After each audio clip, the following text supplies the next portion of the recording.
Bom dia, ovelhas amadas do Senhor Jesus, graças a Deus, nós estamos juntos aqui, na fé. Terça-feira, mais 3 meses de 2023 e o ano terminou. Eu diria que ainda teremos 3 meses, não só temos 3 meses. Esta é a fé. Se ainda temos 3 meses é porque dá tempo de alguma coisa. Quando nós falamos que só temos 3 meses, estamos remindo o tempo. Eu tenho certeza que se você compartilhar com mais alguém, ajudando alguém a também receber a palavra de Deus, sua vida será abençoada. Vamos orar? Pai amado e querido, em nome de Jesus, unimos a nossa fé nesta manhã para te agradecer, para te louvar, para te engrandecer, pois tu és soberano, o Deus de toda a terra, o Senhor. Ninguém pode ser igualado nem comparado ao Senhor. Deus de nossas vidas, Deus que fez todo esse universo. Entronizamos o Senhor no dia de hoje, colocamos o Senhor à frente das nossas vidas, Pai, pois reconhecemos que precisamos da tua direção, da tua orientação. Que nenhuma decisão, que nenhuma atitude que eu tomar, que estas pessoas tomarem, seja conforme os nossos desejos, carnais, humanos, mas que sejam inspirados pela boa obra do Espírito Santo. Pai, entrego a Ti cada minuto, cada segundo deste dia. Que tudo que fizermos seja para a Tua glória e para o Teu louvor. Que Tua palavra venha alimentar-nos, saciar-nos, em nome de Jesus. Amém e graças a Deus. Uma palavra que Deus nos entregou neste domingo sobre os 3 reis que se reuniram, que se ajuntaram para lutar contra os seus desígnios, os seus projetos, os seus propósitos. 2 deles não tinha nada a ver com a história, mas por causa de um convite de um amigo, eles foram lutar contra Moabe, o rei que tinha interrompido, quebrado a aliança de manter Israel com os seus tributos. Mas tudo isso que eu estou te falando, está em 2 Reis, capítulo 3, foi sem a direção de Deus. E eu tenho dito para as pessoas, tenho conversado com os filhos espirituais que tenho atendido, que tenho discipulado, para que tomem cuidado com quem se aliam, a quem você decide ou com quem você decide andar, com quem você decide se aliançar. Uma aliança é algo muito sério que nós fazemos com alguém. E quando que fazemos uma aliança com alguém? Quando compramos a briga dessa pessoa, quando decidimos que ela faça parte das nossas decisões, quando decidimos que ela possa opinar, nas nossas atitudes e decisões, nós fazemos uma aliança sem perceber com esta pessoa. E aí foi o que Josafá acabou fazendo com o rei Jorão. Ele, um homem de Deus, um homem da linhagem, da promessa de Deus, ele acaba se unindo com Jorão, que era um homem mau, um homem que não tinha compromisso com Deus, um homem que aceitou o pecado dentro do seu palácio, dentro da nação, do seu reino. E quando você se alia com coisas das trevas, do mundo, você atrai para si problemas graves, consequências. Eu tenho dito também que os nossos problemas não podem estar gerando problemas para a vida dos outros. Nós precisamos ir lá e resolver, tomar uma atitude de homem de Deus, mulher de Deus, e falar, eu vou resolver isso antes, se é que já não está causando problemas na vida dos outros. Então eles, vendo que Jorão precisava de um socorro, precisava de ajuda, nem questionaram. Mas Deus está sabendo disso. Você consultou a Deus. Por isso que eu quero que você entenda que amigos que você tem que ser pessoas que te aproximem de Deus e não te afastem dele. Tem que ser pessoas que priorizem a vontade de Deus e não a vontade deles nas horas das decisões. Quando eles saem a caminho de 7 dias no deserto, não tem água, eles começam a padecer, eles começam a morrer de sede. E Josafá se levanta e diz, nós precisamos recorrer a um profeta. Nós precisamos consultar a Deus, nós precisamos saber o que está acontecendo. Por que dessa situação? Nós estamos lutando por uma causa justa, buscando o que é de direito do nosso amigo. E aí a Bíblia diz que o rei olha para os céus, Jorão olha para o céu e diz assim, Senhor, por que o Senhor trouxe esses 3 reis para morrer no deserto? Ou seja, aí lembra-se de Deus. Quando a coisa já não tem mais muito o que se fazer, né? Então, eu quero ler para você o que está aqui no capítulo 3 de 2 Reis, rapidamente, do versículo 7 em diante, quando eles aceitam o desafio de andar com Jorão. Mandou dizer Josafá, rei de Judá, o rei de Moabe se revoltou contra mim. Irás tu comigo à guerra contra Moabe? Respondeu ele, subirei, serei como tu és, o meu povo como o teu povo, os meus cavalos como os teus cavalos. Então perguntou Jorão, por que caminho subiremos? Respondeu ele, pelo caminho do deserto de Edom. Partiram o rei de Israel, o rei de Judá e o rei de Edom. Após 7 dias de marcha, não havia água para o exército e para o gado que o seguiam.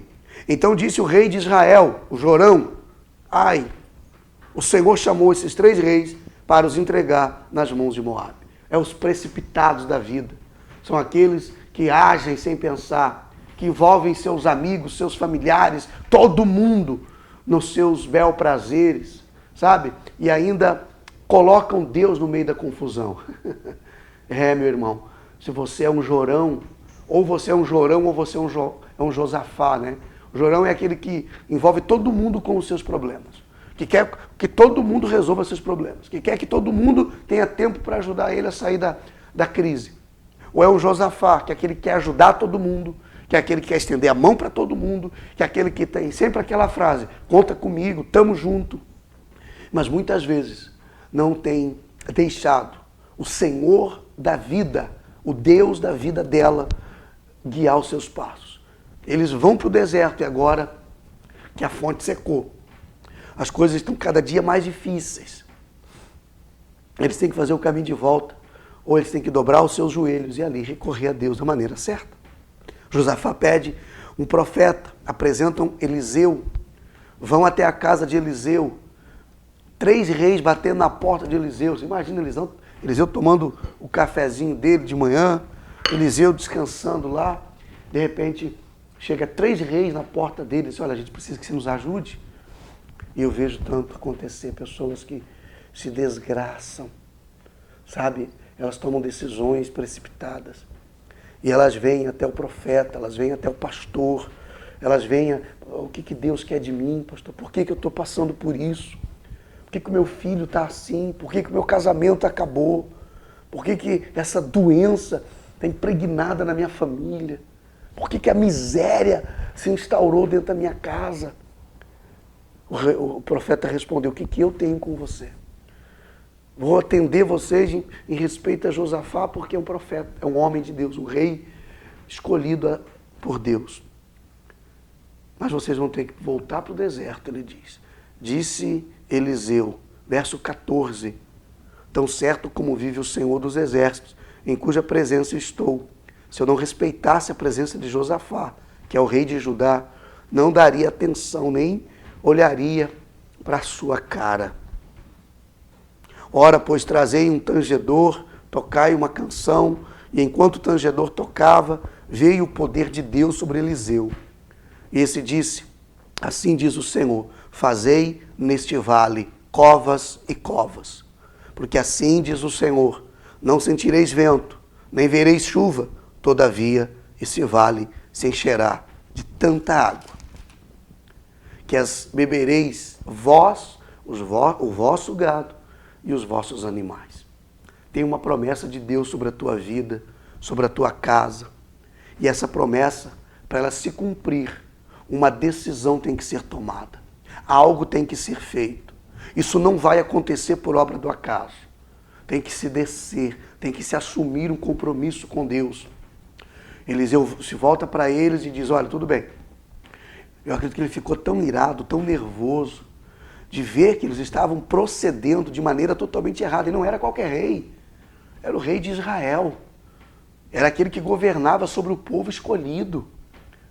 Não era qualquer reinado, era o rei de Israel, que estava fazendo o que era mal perante o Senhor, que sabia que quem deveria governar sobre Israel era o Deus de Israel. Então, a ira de Eliseu, porque ele andava com Elias, ele via o que fizeram com os profetas de Israel. Quando os reis eram maus, o povo perecia, as pessoas sofriam. Por isso há na Bíblia aquele versículo que diz que quando o injusto governa, quando o homem mau governa, o povo geme. As pessoas padecem. Esses soldados agora estão no deserto morrendo de sede por causa de um bel prazer daquele rei. Foi uma atitude por uma causa justa? Foi. Não estou dizendo que a atitude é errada. Estou dizendo que nós devemos consultar ao Senhor sempre antes de tomar uma decisão na nossa vida. Porque vai dar ruim, vai dar errado, e nós vamos ainda olhar para o céu e dizer, por que o Senhor está permitindo isso, Senhor? Então, Eliseu disse, vocês voltem para o deserto e façam covas. Mas espera aí, né? Pode vir os questionamentos. Eu tenho que fazer covas, está todo mundo morrendo de sede. Tem que consertar. O erro tem que ser consertado. Um preço tem que ser pago. Que preço é esse? O preço da obediência, o preço do arrependimento, o preço de se pedir perdão, o preço de descer. Vai ter momentos que Deus vai mandar você levantar altares para adorar a Ele. E vai ter momentos que Deus vai mandar você fazer covas para adorar Ele. Tem horas que Ele vai te elevar e tem horas que Ele vai mandar você descer. E aí você tem que estar com o coração pronto para ser humilde. Ele manda os 3 reis voltar para o deserto. Avisa todo mundo, façam covas e covas. Que assim diz o Senhor. Você não vai sentir vento, você não vai ver chuva. Porque não é uma coisa natural que vai acontecer. Mas essas covas vão se encher de água. E se não tiver as covas, a água ia passar e não ia permanecer. Ah, como eu tenho visto. Promessa tem passado pela vida de muita gente. Ela tem dado glória a Deus quando se ouve uma pregação. Ela tem enchido o coração dela de alegria, mas a promessa só passa por ela e não permanece na vida dela. Para permanecer tem que ter sido feito covas, tem que ter havido entrega, renúncia, sacrifício, obediência. E é sobre isso que vamos falar esta semana. Eu parei aqui no façam covas e covas. Amanhã eu continuo. Façam covas e covas, que vai chover. Mas se não tiver covas, e para fazer covas tem que cavar. Cavar onde? Amanhã eu vou te falar onde. Amanhã eu vou te dizer. Amanhã vai ser muito especial. Eu poderia falar agora, mas nós temos um tempo limite nesse devocional que eu não posso extrapolar. Você está indo para o seu trabalho, você já está trabalhando. Apenas comece a meditar sobre isso. Façam covas e covas. Senhor, aonde queres que eu faça covas? Parar tudo. Se desarmar. Eles tinham que soltar as armas. Não dá para fazer cova com espada na mão, com arco e flecha na mão. Não dava. Eles iam ter que fazer covas usando as mãos. E o que isso significa? Eu já sei, mas amanhã eu vou compartilhar com você. Apenas eu quero que você se retenha, que você se atenha nisso. Senhor, aonde eu preciso fazer covas para que a tua presença invada a minha vida? Só uma dica. Para fazer covas tem que tirar alguma coisa. Não se cava nada se não se tira nada. Pai, obrigado, Jesus, pela tua palavra, pela tua mensagem, pela tua preocupação conosco. Oh, Jesus, não permita que nós venhamos ainda com tudo isso, continuar fazendo do nosso jeito. Eu declaro sobre a vida dessas ovelhas um tempo novo. Tempo de fazer covas e covas para que sejam cheias da tua presença. Em nome de Jesus. Amém? Deus te abençoe. Uma excelente terça-feira. E amanhã nos encontramos aqui.